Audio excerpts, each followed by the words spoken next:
can feel it. I'm getting knocked over. Okay. All right. Now, there are adjustments that you have to make when you're hitting into the wind. There are some standard ones that you're always going to get.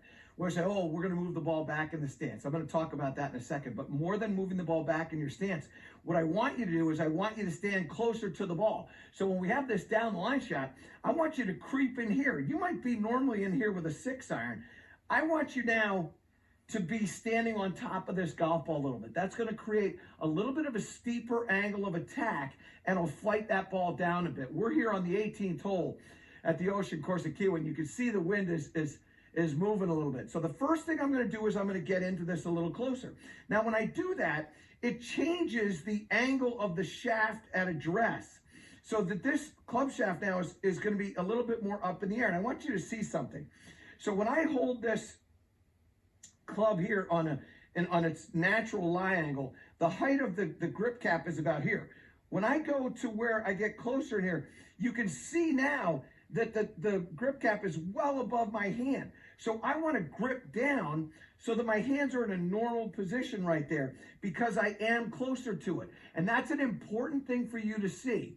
So now I've gripped down because I'm standing closer. Now there's a couple of other things that I want you to pay attention to. One of them is we're not making as full or complete a motion. So we're not going to make a big, huge backswing. We're not going to have a big, huge follow through. But one of the reasons why you're not going to have a follow through, you don't necessarily need to think about it. It needs to be in your mind, but you don't need to go, okay, I got to stop this down, because a lot of people decelerate when you come into the hit. When you get set up and you stand a little bit closer to this ball, remember I talked to you before about moving the ball back.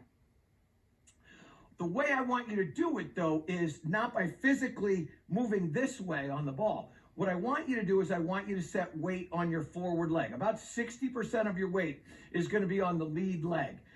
And I want you to use the trail leg as almost like a kickstand on your bicycle. We can't get the hips to go back this way. I don't want the upper body to go this way. I want everything to pivot over the lead leg. So my pivot point is going to be here. And what I want you to think about is my spine, which is on the backside here where the buttons of my shirt are, they are always in front of the golf ball. So when I set up to hit this shot, my shirt, the buttons of my shirt are ahead of the ball. When I make a backswing, they're ahead of the ball. When I make the downswing, they're ahead of the ball.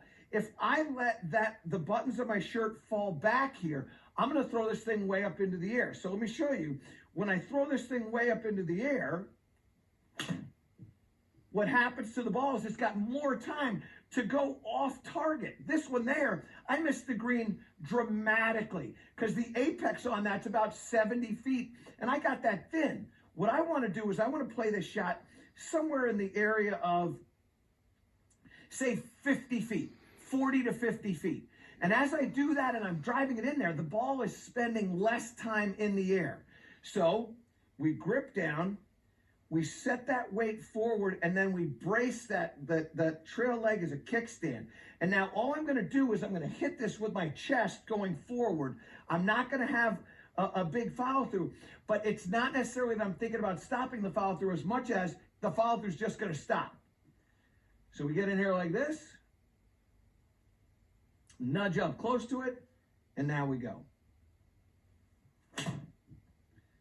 And there's my shot. It's a really good strike. This is right at the flag. Oh! Now that ball apex, come on up to the front. That ball apex right there at 50 feet. When it's 50 feet off the ground, that wind isn't going to move it a whole lot. Ball speed was nice. It was 112 miles an hour. So I got a nice solid strike, but it wasn't in the air very long. And so as a result, it was able to track out to my number. And I had a shot that was about 150 yards. I got it on the green 160.